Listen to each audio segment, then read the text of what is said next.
Hello, I'm Natalie Ryan Hebert, and I'm the founder of The Red Tent, which is a program for women living with premenstrual dysphoric disorder to help them find real transformation and healing. And today I have with me Becky Beasley, who is one of my clients who's recently been through the program with me. And I'm very excited to talk with her today. She's going to share her story, which is a beautiful story of transformation. The question I want to begin with, and that probably everyone wants to know, is where were you when you found the program? What was happening in your life? How were things a few months ago?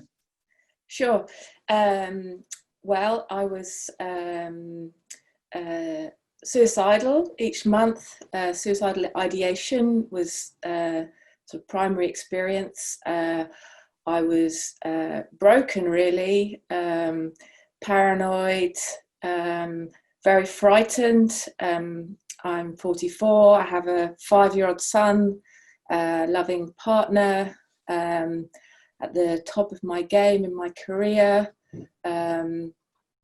Although behind that was a lot of breakdown and extreme difficulty in maintaining that, my work. The conditions under which I've been working for a long time were very extreme, more extreme than the level that I was working at. I was feeling very isolated, and the life plans that I had dreamed of for the next part of my life, I'd truly believed that they would now not be possible for me. It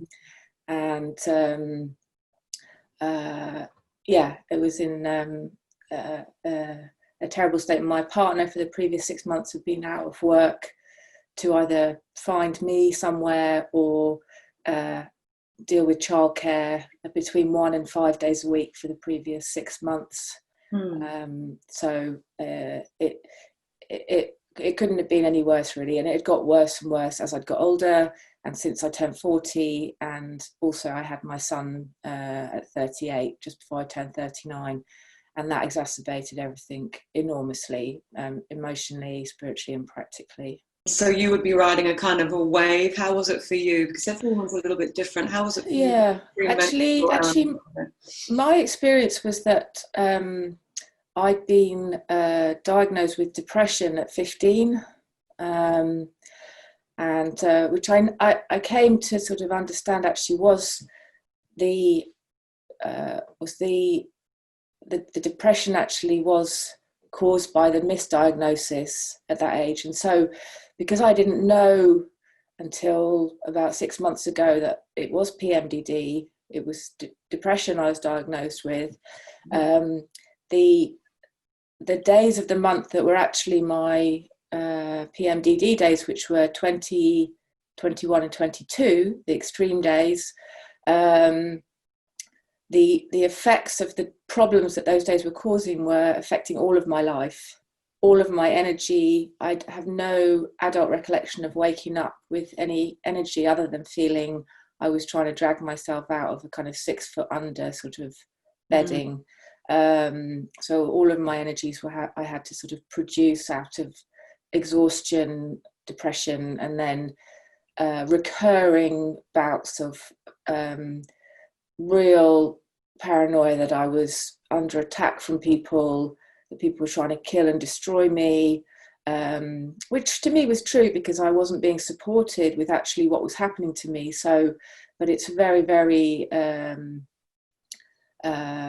it felt increasingly like I was going to have to sort of just isolate myself completely from anyone and anything, and even, but towards at the end, anything could happen. I could see a slice of bread on the side in the morning and it would trigger off thoughts about a piece of toast I'd had or a sandwich that connected immediately to somebody I felt who most difficult, somebody who perhaps I felt knew about my difficulties with my mental health as I understood it and was trying to destroy me.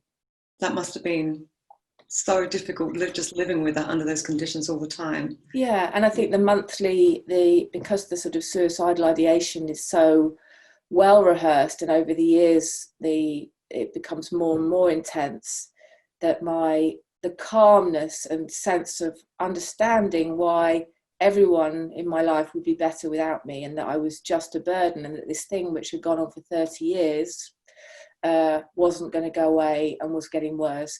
So the calm around my sense of planning and preparation for suicide was very, it's like I crossed that line every month into that this was the right thing to do. And of course, as soon as you pull back an inch from that edge, of course, with a family and son and people who love me, that was the last thing that I would have felt clear about. But it takes you over the edge each month into this clear space in which suicide is absolutely viable and seems to be the best option for everyone. And that's the danger with it, isn't it? That the statistics show that it's 15% of women with premenstrual dysphoria will attempt suicide. So it's really, it's very dangerous. It's not just, Jesus, that's not fun for you. Having a hormonal roller coaster. It's no joke. It's very, very. No, it was my life I was trying to save. How did you come across me and the work that I do with the Red Tent program, rapid transformational therapy and metacognitive coaching? How did you find me, and how did that happen for you? This is what I need to do. I feel that I was very lucky that I found you, and I don't even remember how it happened. The sort of short journey version is that a friend recommended I see a Japanese acupuncturist for some skin conditions that I'd been having, sort of stress related. I thought they were just driving me to distraction, itching down my legs and feet, armpits. And within 5 minutes of seeing Yuko, she said, "This is hormonal," just like that. And I had no history with I think one of the issues for me was that my periods are very light, and they don't cause me any trouble at all. They're short, light, no pain, no discomfort.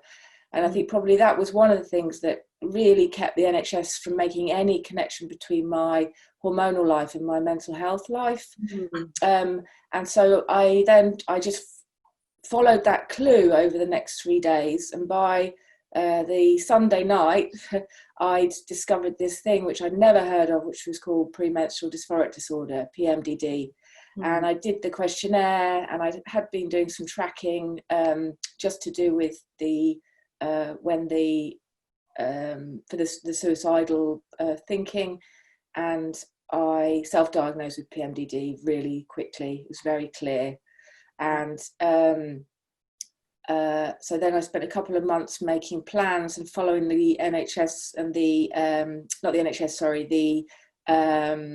IAPMD guidelines, which involved changing my lifestyle a lot in healthy ways, but also we worked out that if I totally isolated myself from everything in the world during these days, and that somehow I might be able to be safe. I cut out caffeine as much as I could. I started exercising premenstrually. I was, on this sort of, what I realized was then the sort of circle of like trying to do what I could to sort of manage this thing, and setting up a lot of conditions under which I thought I might be able to not kill myself a month at a time. And somehow one night the podcast popped up somehow when I was trying to research. I was reading a lot. I bought all the books I could get. I really was a good student. So I'd got to the point where I didn't feel there's anything else I could do. Primary NHS GP didn't even know about it. I got myself onto secondary gynae. She didn't know what to do about it. Currently I've been forwarded to tertiary, but I don't really need to do that anymore. But primary and secondary, I had no idea what to do. And your podcast was the thing that really, I listened to it and I was like, oh my God, this is what I need to do. So I booked a virtual coffee with you immediately. And that was the podcast with Holly, the Mind Speak podcast with Holly. Yeah. And a lot of women have actually listened to that and been in touch and said, this is just blown my mind. I had no idea. And it's a new perspective that you won't get from your GP. But that, because I've lived through it myself, it's taken so many years of blood, sweat and tears to come to this understanding. So So you booked a coffee with me and you decided that you wanted to do this program with me. Yeah. But how would you describe the program? I'd had some trepidation because I wasn't sure that I was going to be under hypnosis in a way that I was going to be, you know, barking like a dog or something. I remember giving you an emergency phone number for my partner at work, and you were very sweet. You said, of course, we can do that. But of course, after the first session, I realised it was absolutely unnecessary because I was completely in control all the time of what was happening. Yeah. So my description, I guess, is it's a very gentle process. It's in almost every way, I'm completely relaxed, and you, as you said, I've got this, Becky, and I believed you. So I allowed myself to, in a way, really go into that first session, even though part of my sort of conscious mind was thinking, am I doing this right? Where am I going? Are these things, these kind of memories that are coming up from when I was very young, are they the right ones? And even during the session, I remember saying this to you, and you said, yes, Becky, you know, you're going exactly where you need to go, and you're doing great. So and so through the process, I recalled some childhood memories. None of them was anywhere I hadn't been before, that I had some sense of having been moments that were significant for me, and I revisited those through the process with you in a way that was completely, profoundly moving, connecting in a way to myself via my childhood self and my adult self in a way that moved everything in me to where it is now. That's the only way I can describe it. I've known from previous sort of therapeutic processes, we go and take care of the child in us, and we listen to the adult, the old man, for wisdom, and we take care of ourselves like the child in us. All of these things are sort of that I'd had some understanding of and tried to sort of use as tools. Be kind to yourself. What, you wouldn't speak to yourself like that, would you? If, you know, why you wouldn't speak to someone else like that? Why would you speak to yourself like that? Would you speak to yourself like all these things that were sort of tools and techniques that I'd come across before, but never made any profound difference in my really deep inner sense of well-being and happiness and calm and ability to live. So this process was profoundly different to that, because you're doing all that at a conscious level, and it's like water off a duck's back if it doesn't match your subconscious beliefs. Whereas what we're doing is we're going down to the subconscious level where all this stuff is in your deep programming, and you're able to change it there. And that's why it's so profound, and that's why when you finish, you're sort of changed. It's like you cannot believe what you used to believe anymore. I can't believe I'm not good enough. I just couldn't possibly believe that again. Can't believe I ever did.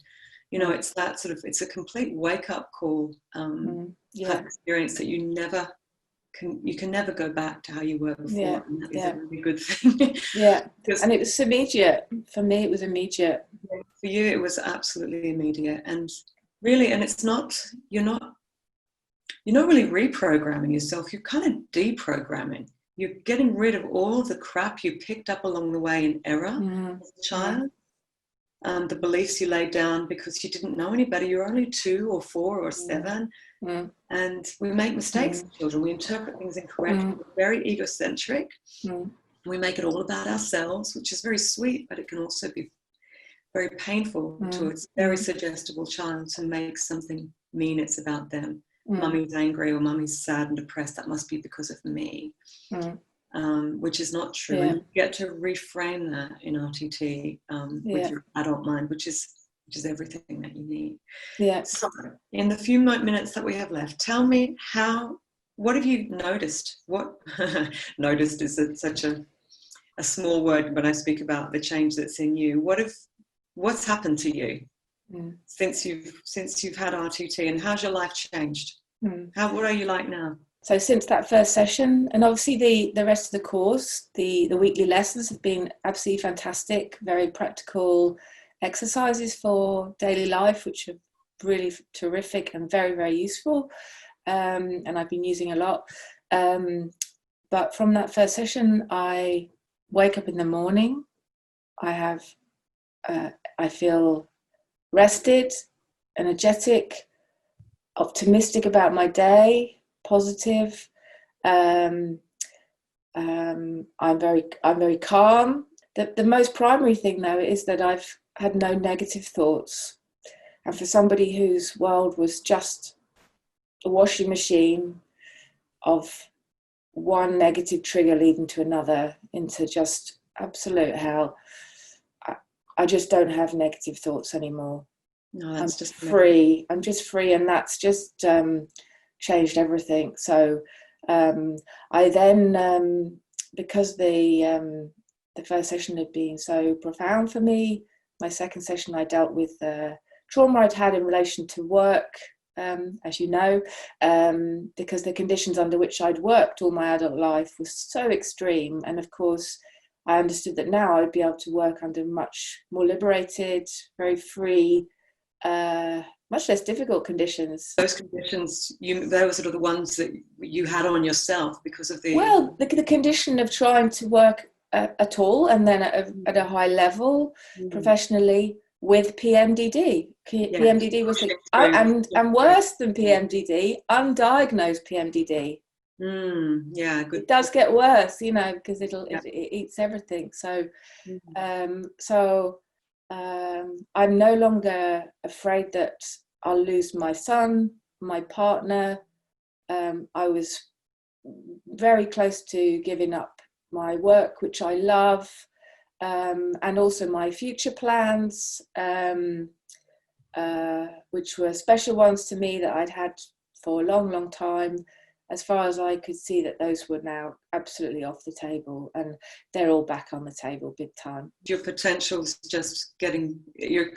potential's expanding as you move towards it, you know, just, and why wouldn't that be possible? And why wouldn't that be possible? And I could also do this and this, because there's nothing in the way. Our beliefs are things that hold us back. We think it's our circumstances, but we stop ourselves from having or being a certain way. And you've just released so much of it that you're like, world's my oyster. Anything could happen. Yeah, it's so amazing. In fact, in the last month, my very best days were actually days 20, 21 and 22. Yeah, it's incredible. Yeah, you were writing going, I'm so on fire, I'm in my studio, I'm doing all this, because you're an artist and you've just had all this creativity. You know, because we have this cycle, and we do have phases to move through in the cycle. If you remove the trauma, then that time where you go inwards, now before you were hitting a whole lot of trauma and pain, when you've healed all that trauma, you're still going in, but what you're healing now is all your creativity. And, I feel now I'm so happy that I'm now able to actually just look at and learn more about myself as a hormonal woman who's 44, and I will be going into perimenopause in the next few years, and that's something I can now just deal with it only on its own terms and really well, without this nightmare that just obliterates everything. I can just be a hormonal woman now, and I'm looking forward to learning about and attending, like, you know, listening much more gently to myself and what's happening to me, and that in itself is you know, a joy to me. If you met a woman who had premenstrual dysphoria and was in a similar place to where you used to be, what would you say to her? What advice would you give her? This is real. Do it now. It'll be the best money you've ever spent in your whole life. And then you can get straight on with the rest of the life that you dreamed of and thought you weren't going to get to have.